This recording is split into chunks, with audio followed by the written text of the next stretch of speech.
퇴근길, 저 멀리 보이는 아파트 현관등이 흐릿하게 빛났다. 12시가 넘은 시간 품질불량 보고서 때문에 또다시 야근이었다. 평소 같으면 현관문을 열자마자 혜진이 밥은 먹었어? 라고 물어왔을 텐데 요즘은 그런 인사도 사라진 지 오래다. 문을 열면 어둠뿐이다. 카드키를 대고 집 안으로 들어서자 현관에 낯선 택배 상자가 하나 더 쌓여 있었다. 요 몇 달 새 혜진은 온라인 쇼핑에 집착하는 듯했다. 처음엔 단순한 취미라 생각했지만 이제는 거의 매일 택배가 온다. 상자 위에는 아침에 내가 두고 간 쪽지가 그대로였다. 품질 검사 회의 때문에 또 늦을 것 같아. 열다가 만라면 그릇도 아침 그대로였다. 혜진은 또 저녁도 걸은 모양이다. 안방 문틈으로 새어나오는 빛이 희미했다. 넥타이를 풀며 문을 살짝 밀었다. 혜진은 침대에 누워 핸드폰을 보고 있었다. 왔어? 그녀가 내 존재를 확인하듯 작게 말했다. 응. 먹은 거 없어? 뭐라도 해줄까? 혜진은 고개를 저으며 다시 핸드폰으로 시선을 돌렸다. 이런 대화가 우리의 일상이 된 지 3개월째. 카페 폐업 이후 그녀는 점점 자신 안으로 움츠러들었다. 혜진의 카페는 우리의 자부심이었다. 결혼 5년 차에 그녀가 꿈꾸던 작은 카페를 열었고 첫 해는 손님들로 북적였다. 그러나 지난해 골목 입구에 대형 프랜차이즈가 들어서면서 상황이 급변했다. 매출은 반토막 났고 폐업은 시간 문제였다. 그때부터 혜진에게서 생기가 사라졌다. 억지로 웃는 얼굴 뒤에 숨겨진 그녀의 좌절감을 알면서도 바쁘다는 핑계로 제대로 위로해주지 못했다. 오늘 또 뭐 시켰어? 침대 끝에 걸터앉으며 물었다.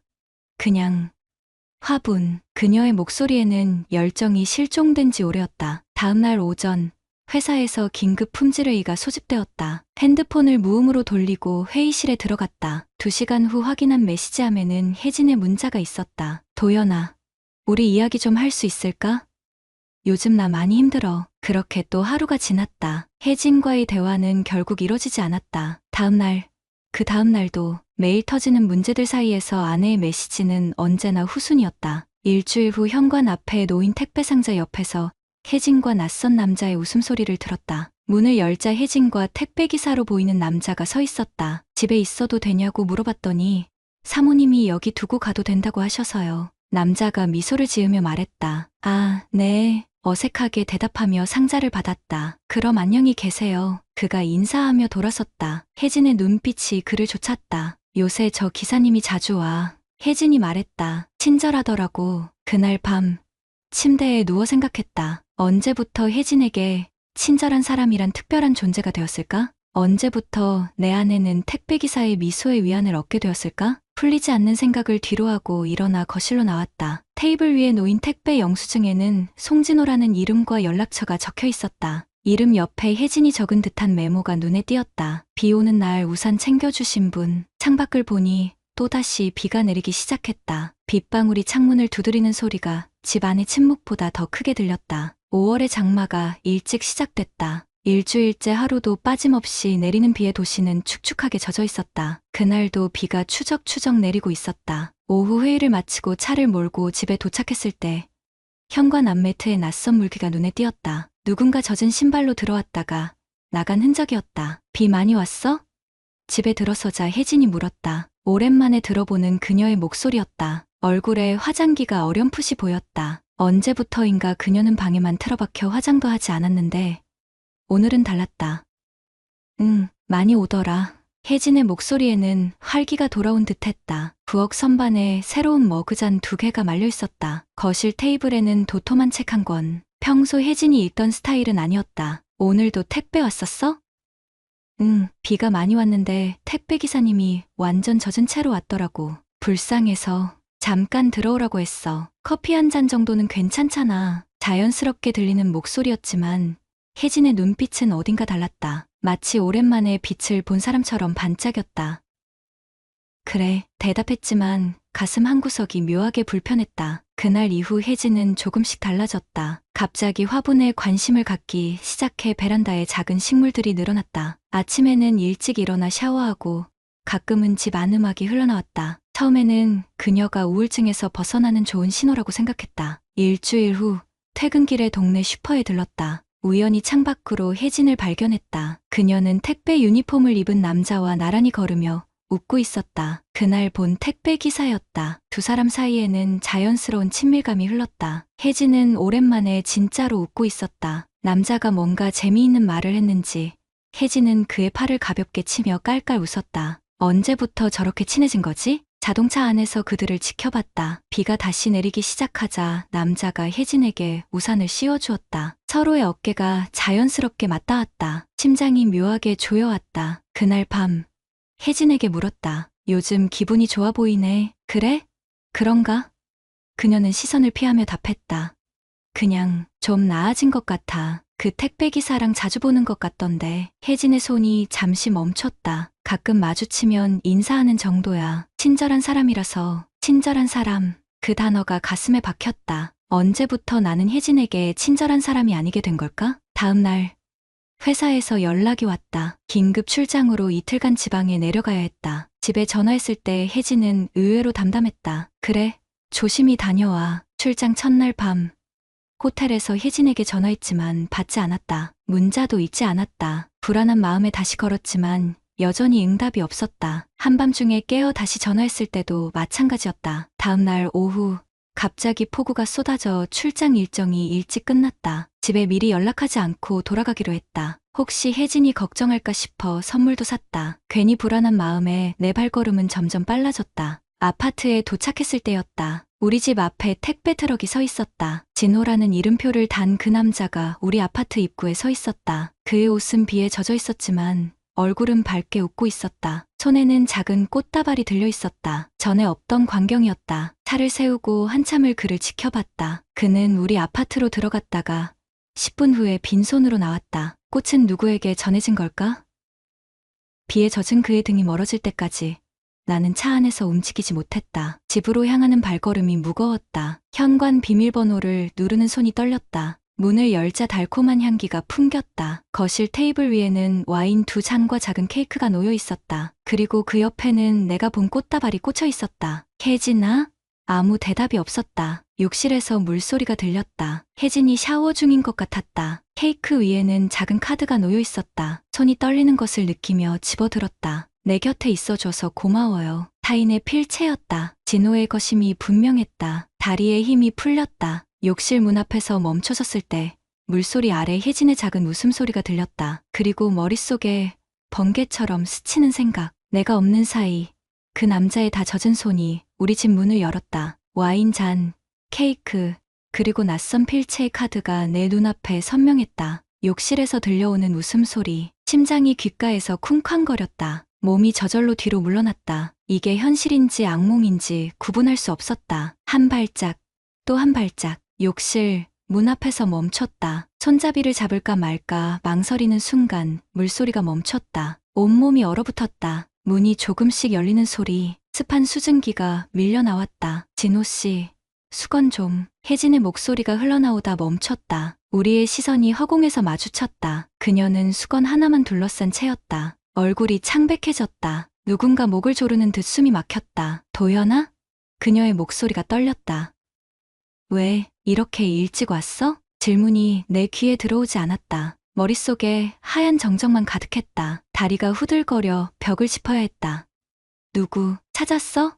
목소리가 내 것인지 믿기지 않았다. 혜진은 아무 말도 하지 못했다. 그녀의 눈에서 공포와 당혹감이 번갈아 스쳤다. 수건을 꽉 잡은 그녀의 손마디가 하얗게 변했다. 침실에서 무언가 넘어지는 소리가 들렸다. 그때서야 나는 모든 것을 이해했다. 우리 집에 다른 남자가 있다는 사실을. 다리가 저절로 움직였다. 침실 문을 밀었다. 도연 씨. 제발. 혜진이 내 팔을 잡았지만 뿌리쳤다. 침실 안. 그 남자가 허둥지둥 바지를 입고 있었다. 택배 기사 송진호. 창백한 얼굴로 나를 바라봤다. 나는 그를 죽이고 싶었다. 아내를 훔친 그 남자의 목을 조르고 싶었다. 주먹이 저절로 쥐어졌다. 당신이 진호 씨야? 내 목소리가 떨렸다. 그는 대답하지 못했다. 셔츠 단추를 어설프게 채우며 시선을 피했다. 방 한 구석에 그의 택배 유니폼이 던져져 있었다. 혜진의 팬티가 바닥에 떨어져 있었다. 현실감이 사라졌다. 죄송합니다. 그가 중얼거렸다. 그 단어가 방아쇠를 당겼다. 주먹이 날아가 그의 턱을 강타했다. 그가 뒤로 넘어지며 침대 모서리에 부딪혔다. 혜진이 비명을 질렀다. 도연아. 그만해. 그녀가 나와 그 사이에 서서 내 가슴을 밀었다. 내 아내가 그 남자를 보호하고 있었다. 19회 함께한 내 아내가 이제는 택배기사의 방패가 되어 있었다. 가슴이 찢어지는 듯했다. 왜? 목이 메었다. 우리가 왜 이렇게 됐어? 혜진의 눈에 눈물이 고였다. 그러나 나는 그녀의 눈물이 누구를 위한 것인지 알 수 없었다. 뒤로 물러섰다. 내가 사랑했던 여자가 이제는 낯선 사람 같았다. 현관으로 나왔다. 신발장 위에 낯선 남자 우산이 놓여 있었다. 재킷을 집어들고 현관문을 열었다. 혜진이 뒤에서 소리쳤다. 도연아, 가지마. 이야기 좀 하자. 돌아보지 않았다. 엘리베이터를 기다리는 동안 온몸이 떨렸다. 귓가에서 심장이 터질 듯 뛰었다. 지하주차장에 도착했을 때 내 뒤로 누군가 쫓아오는 발소리가 들렸다. 도연 씨, 그 남자였다. 진호의 입술과 턱에서 피가 흐르고 있었다. 정말 죄송합니다. 제가 모든 걸 설명할게요. 주먹을 꽉 쥐었다. 뭘 설명해. 넌 내 집에서, 내 침대에서, 내 아내랑 말을 잇지 못했다. 목이 막혔다. 눈물이 흘러내렸다. 혜진 씨가 많이 외로웠어요. 아무도 그녀의 말을 들어주지 않았어요. 그가 말했다. 그 말이 나를 더 찢어놓았다. 그래, 혜진은 외로웠다. 내가 듣지 않은 그녀의 이야기를 이 낯선 택배기사가 들어주었다. 꺼져. 내 목소리가 갈라졌다. 차에 올라 시동을 걸었다. 백미러로 진호가 망연자실한 표정으로 서 있는 것이 보였다. 아파트를 빠져나오는 길에 고개를 들었다. 우리 집 베란다에 혜진이 서 있었다. 수건을 몸에 감은 채로 누구를 기다리는 걸까? 나일까? 아니면 그 남자일까? 비가 다시 내리기 시작했다. 눈물이 앞을 가려 와이퍼를 세게 켰다. 19회의 결혼 생활이 이렇게 무너질 줄은 몰랐다. 운전하며 문득 깨달았다. 지난 몇 달간 그들은 얼마나 많은 시간을 함께 했을까? 내가 늦게 퇴근하는 사이 그들은 우리 집에서, 우리 침대에서 속이 뒤집어지는 느낌이었다. 도로변에 차를 세우고 문을 열었다. 신선한 공기가 필요했다. 폭우 속에 머리를 쥐어뜯었다. 이제 어떻게 해야 하지?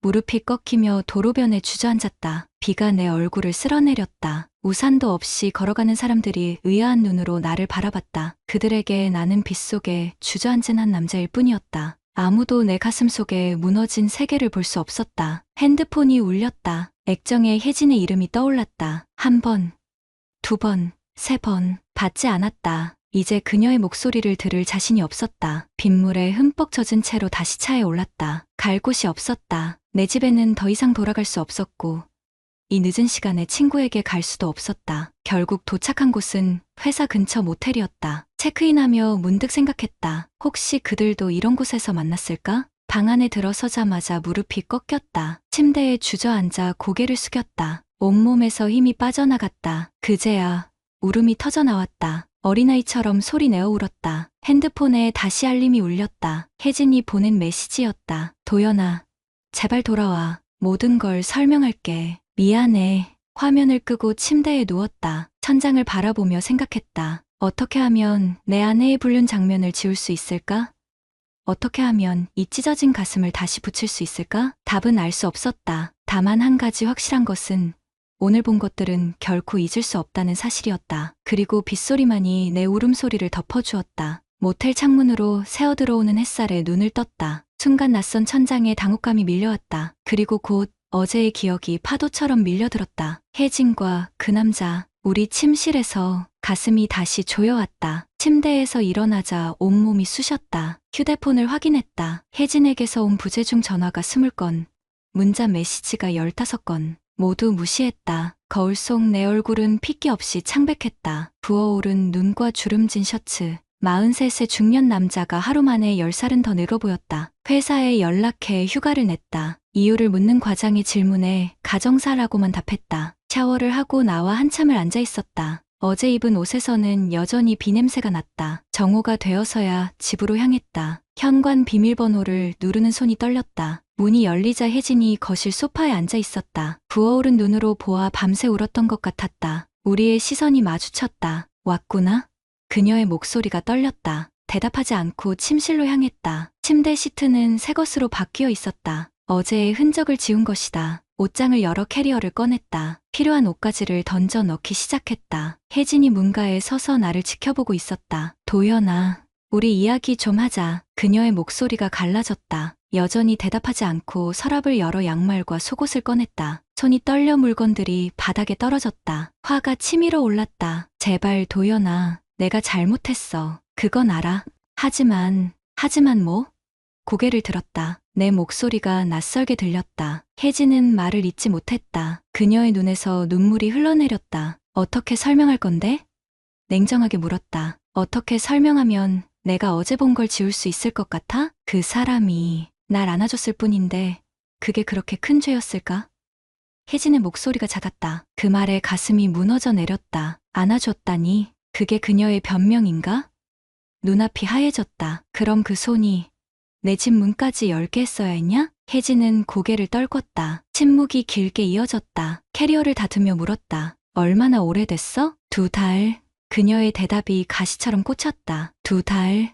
내가 야근하는 사이 그들은 2달 동안 만난 것이다. 다시 폭발할 것 같은 분노를 억눌렀다. 그 사람이 진심으로 날 봐줬어. 혜진이 말을 이었다. 넌 항상 회사 일이 우선이었잖아. 내가 폐업하고 얼마나 힘들었는지 넌 한 번도 물어보지 않았어. 분노가 슬픔으로 변했다. 그녀의 말이 맞았다. 나는 그녀의 고통에 둔감했다. 사업 실패 후 그녀의 우울함을 대수롭지 않게 여겼다. 하지만 그것이 외도의 이유가 될 수는 없었다. 그래서 바람 피우는 게 정당화돼? 목소리가 떨렸다.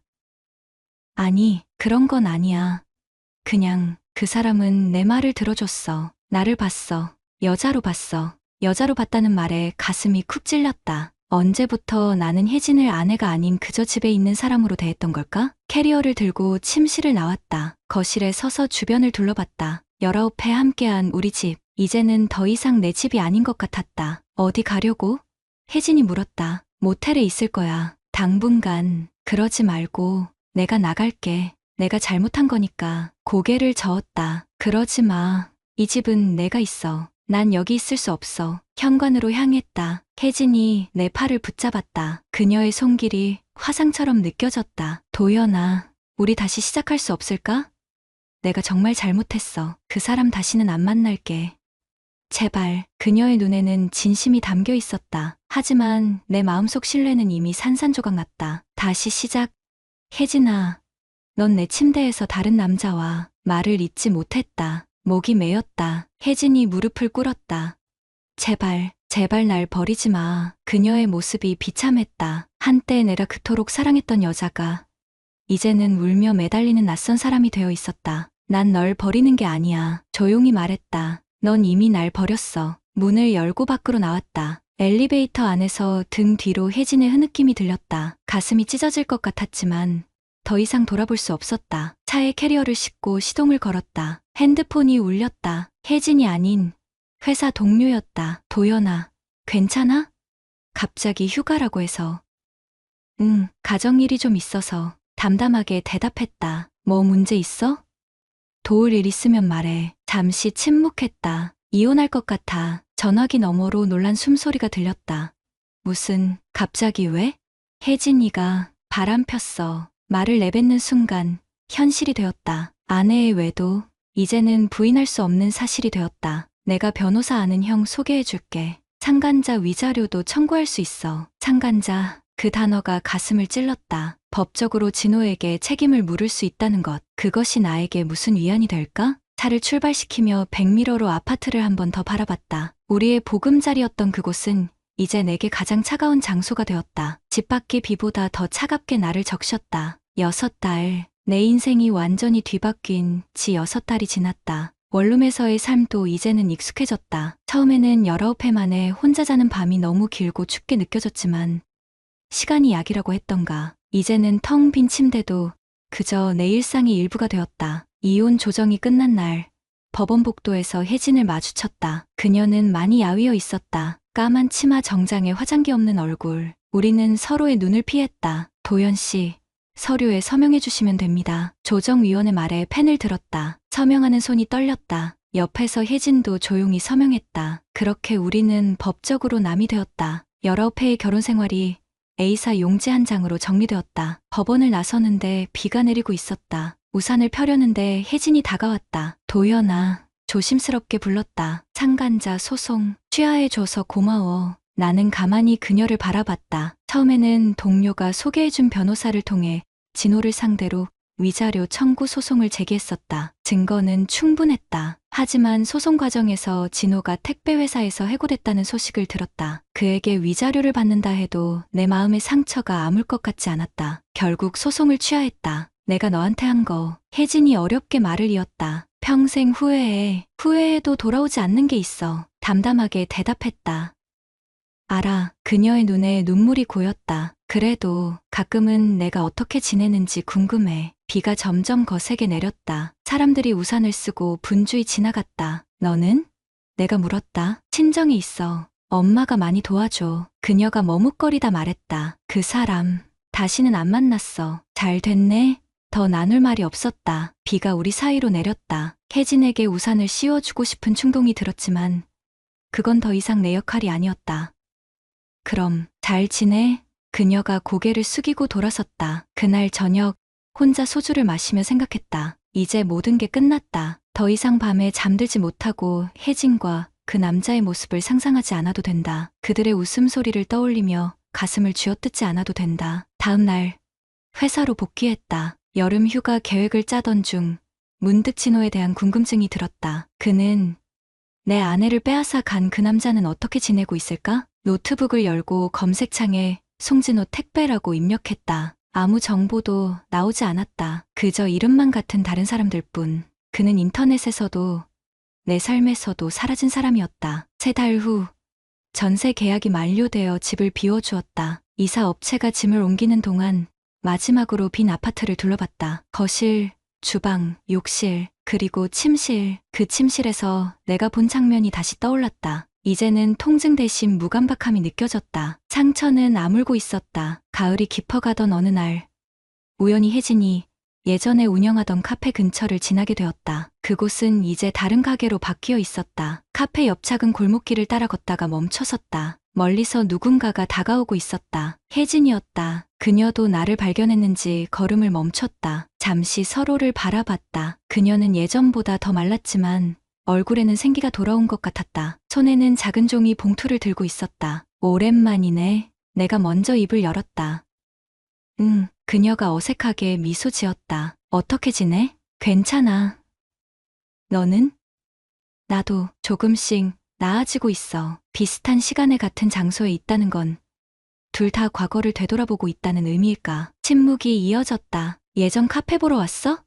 내가 물었다. 응, 그녀가 고개를 끄덕였다. 가끔 와. 그냥 다시 시작하기 전에 과거와 인사하려고. 다시 시작? 응, 이번에는 작은 플라워 숍을 열 거야. 그녀의 눈에 희미한 빛이 돌았다. 꽃은 내가 잘할 수 있을 것 같아. 카페 쪽을 다시 바라봤다. 창문에는 폐점 안내라는 종이가 여전히 붙어 있었다. 누구도 그것을 떼어내지 않은 채로 마치 우리의 결혼처럼 끝났지만 흔적은 남아있는. 혜진아. 오랜만에 그녀의 이름을 불렀다. 넌 왜 그랬어? 그녀는 한참을 침묵했다. 그리고 조용히 말했다. 외로웠어. 내가 실패했을 때 아무도 날 봐주지 않는 것 같았어. 그녀의 목소리가 떨렸다. 그 사람은 그저 내 이야기를 들어줬을 뿐인데 날 봐준 것만 같았어. 그래서 그게 우리 모든 걸 버릴 만한 가치가 있었어? 아니, 그런 건 아니었어. 그녀의 눈에 눈물이 고였다. 그때는 몰랐어. 내가 얼마나 소중한 걸 잃게 될지. 가슴에 묘한 감정이 밀려왔다. 분노도 미움도 아닌 그저 쓸쓸함. 내가 사람을 잘못 만났어. 내가 말했다. 날 만나서 그렇게 생각하지 마. 그녀가 고개를 저었다. 내가 잘못한 거야. 너는 좋은 남편이었어. 좋은 남편, 과연 그랬을까? 나는 정말 혜진에게 충분한 관심을 기울였을까? 그녀의 사업이 어려워질 때 옆에 있어 주었을까? 나 역시 완벽하지 않았다. 다만 외도의 선을 넘지 않았을 뿐. 이제 뭐가 되든 행복했으면 좋겠어. 진심을 담아 말했다. 혜진의 눈에서 눈물이 흘러내렸다. 너도 우리는 더 이상 남남이지만 그날만큼은 서로의 상처를 이해하는 사람들이었다. 골목을 나와 각자의 방향으로 걸어갔다. 돌아보지 않았다. 돌아봐도 더 이상 우리가 아니니까. 다음 날 아침에 눈을 떴을 때 창밖으로 비가 내리고 있었다. 옷을 입고 우산을 집어들었다. 현관문을 열고 밖으로 나서자 낯선 공기가 맞이했다. 그것은 슬픔도 분노도 아닌 새로운 시작의 공기였다. 우산을 펴고 빗속을 걸었다. 사람들은 비를 피해 서둘러 걸었지만 나는 천천히 걸었다. 이제는 문 앞에서 누군가를 기다리지 않아도 됐다. 내 삶의 문을 여는 건 오직 나 자신뿐이었으니까. 문득 고개를 들어 하늘을 보았다. 어둡게만 보이던 구름 사이로 희미한 빛이 새어나오고 있었다. 비는 여전히 내리고 있었지만 그 너머에는 언젠가 맑은 하늘이 있으리라는 약속이 보였다. 구독자님들, 오늘 사연 댓글로 공유해 다른 분들과 함께 의견 나눠보세요. 저도 읽어보며 소통하겠습니다.